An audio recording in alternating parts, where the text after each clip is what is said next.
Dear friends, இந்த வீடியோல என்ன பார்க்க போறோம் அப்படின்னா, என் கையில இருக்கிற மெட்டீரியலோட பேர் வந்து வால் மிக்சர். ஸோ இந்த வால் மிக்சர், இந்த பின்னாடி செட்டப், பேக் செட்டப் அந்த வால்க்குள்ள கன்சீல்ட் ஆகும் இது. ஸோ இது எந்த மெட்டீரியல்ல மேக் பண்ணியிருப்பாங்க அப்படின்னா, சிபியூசி மெட்டீரியல்ல மேக் பண்ணியிருப்பாங்க. எதுக்காக அப்படின்னா, ரொம்ப நம்ம ஹாட் வாட்டர் யூஸ் பண்றோம் இல்லையா? அந்த ஹாட் வந்து இது வித்ஸ்டாண்ட் பண்ணும். அதனால தான் வந்து இந்த சிபியூசி மெட்டீரியல் யூஸ் பண்ணியிருக்காங்க. ஸோ இது வந்து காமனா ஒரு டேப் இருக்கும். அதுக்கு left hand side, right hand சைடுல வந்து 2 வால் ஃபிக்ஸ் பண்ணியிருப்பாங்க.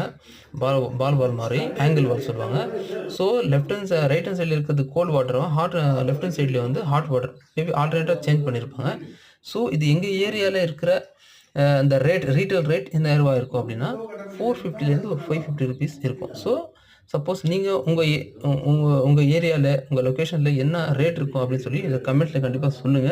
ஏன்னா நம்ம வியூவர்ஸ்க்கு கண்டிப்பா தெரிஞ்சாகணும். ஸோ லொகேஷன் வைஸ் வந்து நீங்க கண்டிப்பா கமெண்ட்ஸ் பண்ணுங்க.